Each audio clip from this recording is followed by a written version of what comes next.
జీర్ణ వ్యవస్థ ఇప్పుడు మౌత్లో మనం ఫుడ్ పెట్టుకున్నప్పటి నుండి అది ఎట్లా డైజెస్ట్ అవుతుంది, అన్నవాహిక, కడుపు, తర్వాత పేగులు, అక్కడంతా ఎట్లా డైజెస్ట్ అవుతుంది అంటే మనం అనుకుంటాము మన బాడీలో మన ఒక్క ప్రాణమే ఉందనుకుంటాం. కానీ 100 మిలియన్ ప్రాణాలు ఉన్నాయి మన బాడీలో. మనకు తెలియదు అది.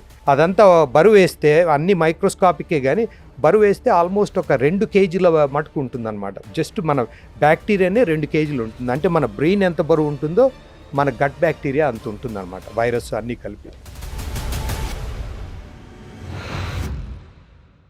గట్ హెల్త్ అంటే ఏమిటి? ఈ గట్ హెల్త్ యొక్క ఇన్ఫ్లుయెన్స్ ప్రభావం ఏంటి? దాని నుంచి మనం ఆరోగ్యాన్ని ఎలా ఇంప్రూవ్ చేసుకోవాలి, అనారోగ్యాన్ని ఎలా పోగొట్టుకోవాలి? గట్ హెల్త్ అంటే ఇప్పుడు మన జీర్ణ వ్యవస్థ అంటాం కదా, డైజెస్టివ్ సిస్టమ్. ఆ జీర్ణ వ్యవస్థ ఎలా పనిచేస్తూ ఉంది, దాంట్లో ఉండే ప్రాబ్లమ్స్ ఆ డీల్ చేయటాన్ని గట్ హెల్త్ అంటాం అనమాట.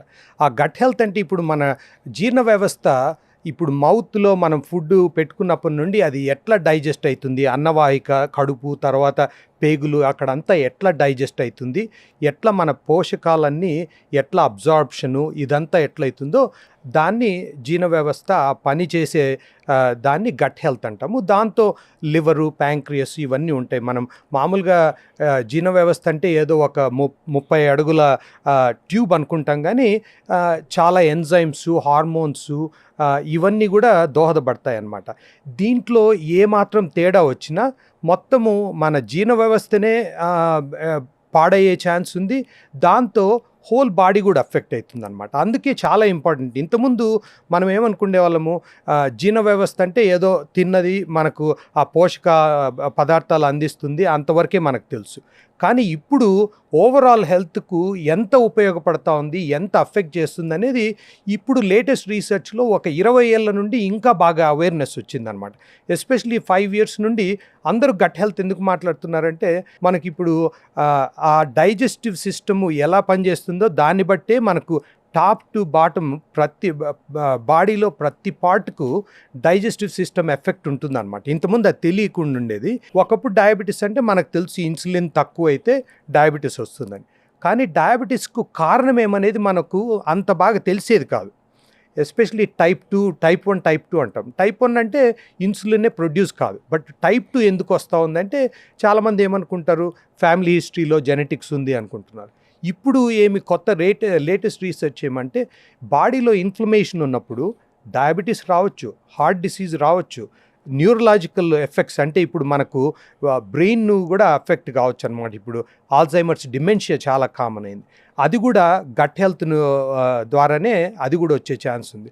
కాబట్టి ఈ జీర్ణ వ్యవస్థ వల్ల మొత్తం ఓవరాల్ బాడీనే ఎఫెక్ట్ అవుతుందని ఈ మధ్య చాలా అవేర్నెస్ వచ్చిందనమాట. సో మన గట్ హెల్త్ని కాపాడుకోవాలంటే ఏం చేయాలి, ఎలా మెయింటైన్ చేసుకోవాలి? ఒకటి డయట్ చాలా ఇంపార్టెంట్. మనం తినే ఆహార వ్యవహారాలు చాలా ఇంపార్టెంట్. ఫుడ్ ఒకటి, లైఫ్ స్టైలు, మిగతా స్ట్రెస్ మేనేజ్మెంట్, ఇట్లా చాలా ఉన్నాయన్నమాట. ఫస్ట్ థింగ్ ఏమంటే ఫుడ్ మనం తినేది మోస్ట్ ఇంపార్టెంట్, మన చేతిలో ఉన్నది. ఇప్పుడు మన జెనెటిక్స్ అంటే మనకు మన పూర్వీకులు ఇచ్చిన మన జీన్స్ను మనం పెద్దగా చేంజ్ చేయలేం. దాన్ని కూడా ఎపిజెనెటిక్స్ అని అవి కూడా చేంజ్ అవ్వచ్చు, అంటే చేంజ్ చేయగలం మన లైఫ్ స్టైలు, మన గుడ్ హ్యాబిట్స్తో. ఈవెన్ మనం అంటే మా ఫ్యామిలీలో అందరికీ డయాబెటీస్ ఉంది కాబట్టి నాకు కూడా వస్తుంది, ఎట్లయినా వస్తుంది కదా, ఇంకేముందిలే చేసేది అనుకునేందుకు లేదు. ఎందుకంటే ఆ జెనెటిక్స్ను కూడా మార్చగలిగేది డయట్ అండ్ లైఫ్ స్టైల్. కాబట్టి డయట్ దగ్గరకు వచ్చేటప్పటికి మనం తినే ఫుడ్లు ఒకటి ఫైబర్ అన్నమాట. ఫైబరు చాలా ఇంపార్టెంట్. అంటే ఇప్పుడు మనం ఆకుకూరలు తినటం చాలా important. Vegetarian food, plant based diet అంటారు, చాలా ఇంపార్టెంట్. అంటే నాన్ వెజ్ తినకూడదు అని ఎవరు అన్నారు, కానీ దాంతో వచ్చే ఉపయోగాలు ఉన్నాయి. ఎందుకంటే ప్రోటీన్ అదంతా రావాలంటే ఒకసారి నాన్ వెజ్ తినే వాళ్ళకు అది ప్రోటీన్ ఉపయోగపడుతుంది. But plant based diet is the most important diet అనమాట. అంటే ఇప్పుడు ఆకుకూరలు కాకుండా తర్వాత నట్స్, సీడ్స్, ఈ మన పప్పు ఉంది, పప్పు కూడా చాలా మంచిది అనమాట. లెంటిల్స్, మాంసకృతులు ఉంటాయి అంటారు కదా పప్పు. ఉంటాయి. ఎందుకంటే మనకు ప్రోటీన్ ఉంటుంది. వెజిటేరియన్స్కు ప్రోటీన్ సోర్స్ చాలా తక్కువ వాటిల్లో ఉంటుంది. ఇప్పుడు రైస్లో చాలా తక్కువ ఉంటుంది, పప్పులో కొంచెం ఎక్కువ ఉంటుంది. ఇంకా ఎక్కువ కావాలంటే కొంచెం కష్టం, ఎందుకంటే వెజిటేరియన్గా ప్రోటీన్ రావడం కొంచెం కష్టం, ఎగ్గో, చికెన్ ఇట్లాంటివి లేకపోతే. బట్ ఇట్లా పప్పు తినడం వల్ల దానివల్ల వచ్చే ప్రోటీన్, మాంసకృతులు వస్తాయన్నమాట. అది డయట్ ఒకటి. తర్వాత ఏవి అవాయిడ్ చేయాలనేది ఇంకా ఇంపార్టెంట్ అనమాట. దాన్ని ప్రాసెస్డ్ ఫుడ్స్ అంటాం. అంటే మనం ఏదైనా ప్యాకెట్ ఓపెన్ చేసి తిన్నామంటే అది ప్రాసెస్డ్ ఫుడ్స్. ఆ ప్యాకెట్లో ఫుడ్ ఉందంటేనే దాన్ని నిల్వ చేయడానికి ఎన్నో ప్రిజర్వేటివ్స్ వాడతాం. ఆ ప్రిజర్వేటివ్స్ వల్ల గట్ హెల్త్ చాలా పాడవుతుంది అనమాట. ఇప్పుడు మన గట్ బ్యాక్టీరియా ఉంటుంది, మెయిన్గా మైక్రోబయోమ్ అంటాం దాన్ని. మైక్రోబయోమ్ అంటే మన బాడీలో 100 మిలియన్ బ్యాక్టీరియా, వైరసెస్, ఫంజై ఇవన్నీ ఉంటాయన్నమాట. అవన్నీ అంటే మనం అనుకుంటాము మన బాడీలో మన ఒక్క ప్రాణమే ఉందనుకుంటాం, కానీ 100 మిలియన్ ప్రాణాలు ఉన్నాయి మన లోపల. బాడీలో. మనకు తెలియదు అది. అదంతా బరువు వేస్తే అన్ని మైక్రోస్కాపికే, కానీ బరువు వేస్తే ఆల్మోస్ట్ ఒక 2 కేజీల మటుకు ఉంటుందన్నమాట. జస్ట్ మన బ్యాక్టీరియానే 2 కేజీలు ఉంటుంది. అంటే మన బ్రెయిన్ ఎంత బరువు ఉంటుందో మన గట్ బ్యాక్టీరియా అంత ఉంటుందన్నమాట, వైరస్ అన్నీ కలిపి అంత ఉంటుంది. కాబట్టి ఇట్ అఫెక్ట్స్ సో మెనీ, అంటే చాలా వాటిని అఫెక్ట్ చేస్తుంది అనమాట.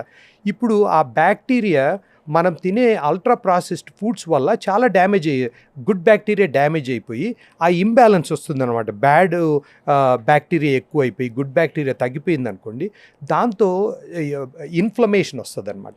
ఇన్ఫ్లమేషన్ వచ్చినప్పుడు దాంతో ఇట్లాంటివి అన్నీ మనకు అన్ని రోగాలు, డయాబెటీస్ ఇవన్నీ మాట్లాడుకున్నాం కదా, అవన్నీ వచ్చే ఛాన్స్ ఉంది. సో ఒకటి మనము ప్లాంట్ బేస్డ్ డయట్, ఫైబర్ ఎక్కువ ఉన్న ఫుడ్స్ తినాలని ఒకటి మాట్లాడుకున్నాము. రెండోది అల్ట్రా ప్రాసెస్డ్ ఫుడ్స్. అవి ఏమంటే ఇప్పుడు అదే అన్నా కదా, ఏదైనా ప్రిజర్వేటివ్ ఉండేవి. అంటే ఇప్పుడు మనం తినే కేకులు, బిస్కెట్లు, తర్వాత ఐస్ క్రీము, ఇవి ఏవైనా ఫ్రెష్గా ఉండాలంటే దాంట్లో ప్రిజర్వేటివ్ వేయకపోతే, ఇప్పుడు మనం ఇంట్లో బ్రెడ్ చేసుకున్నాం అనుకోండి, 2 రోజుల కంటే ఉండదు ఫ్రిడ్జ్లో పెడితే తప్ప, ఎందుకంటే దేర్ ఈజ్ నో ప్రిజర్వేటివ్. కానీ మనం అదే షాప్లో కొన్నది ఫ్రిడ్జ్లో పెట్టకుండా ఒక 2 వారాలు ఉన్న అట్లే ఉంటుంది. ఎందుకు ఉంటుంది? ఆ ఫ్రెష్నెస్ కోసం దాంట్లో చాలా యాడిటివ్స్, ఇది వెజిటబుల్ ఆయిల్స్, లెస్ తినని ఇట్లాంటివి చాలా యాడ్ చేస్తారనమాట.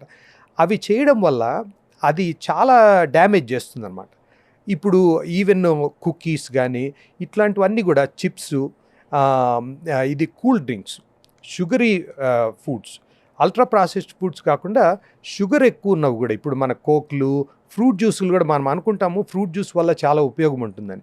దాంతో ఉండే నష్టాలు ఎక్కువ ఉన్నాయి ఉపయోగాల కంటే. ఎందుకంటే మనం షుగరు అంతా స్క్వీజ్ చేసి మనం జ్యూస్ చేసుకుంటే, మనం ఆరెంజ్ జ్యూస్ ఏదో హెల్త్కి మంచిదని తాగుతాము, కానీ ఆరెంజ్లో ఉండే మనం 4-5 ఆరెంజ్లు పిండితే కానీ అంత జ్యూస్ రాదు. దాంట్లో ఉన్న షుగర్ అంతా వస్తుంది, దాంట్లో ఉండే బెనిఫిట్ ఫైబర్లో ఉంటుంది. ఆ ఫైబర్ మనం పడేస్తాం. అదే మనం ఆరెంజ్ తిన్నామనుకోండి, ఫైబర్ అంతా ఉంటుంది, ఆ ఫైబర్ మన గట్ హెల్త్కి ఉపయోగపడుతుంది.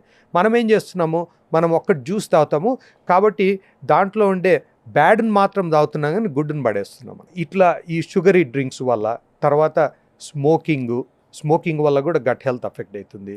ఆల్కహాల్ ఒకటి, దాంతో కూడా గట్ హెల్త్ అఫెక్ట్ అవుతుంది. స్ట్రెస్ ఇంకొకటి చాలా చాలా ఇంపార్టెంట్ అనమాట. మనము దాన్ని మాత్రం ఇగ్నోర్ చేస్తామన్నమాట. అంటే మనం అంతా బాగా చేస్తున్నాము, ఎక్సర్సైజ్ చేస్తున్నాము, ఇది చేస్తున్నాము, బాగా తింటున్నాము, ఎందుకు మనకు బాగాలేదు అంటే స్ట్రెస్ను మేనేజ్ చేయకపోతే మిగతా అంతా బాగున్నా కానీ ఉంటుందన్నమాట. ఆ స్ట్రెస్కు మనము స్ట్రెస్ రిలీఫ్కు ఒక్కరొకటి చేస్తారు. అది ఎక్సర్సైజ్ ఉండొచ్చు, యోగా ఉండొచ్చు, ప్రాణాయామం ఉండొచ్చు, ఇంకోటి ఉండొచ్చు. బట్ ఏదో ఒకటి చేసి స్ట్రెస్ మేనేజ్ చేయకపోతే మన గట్ హెల్త్ పాడయ్యే ఛాన్స్ ఉందన్నమాట. సో ఇవన్నీ చూసుకోవాలి, గట్ హెల్త్ను కాపాడుకోవాలండి.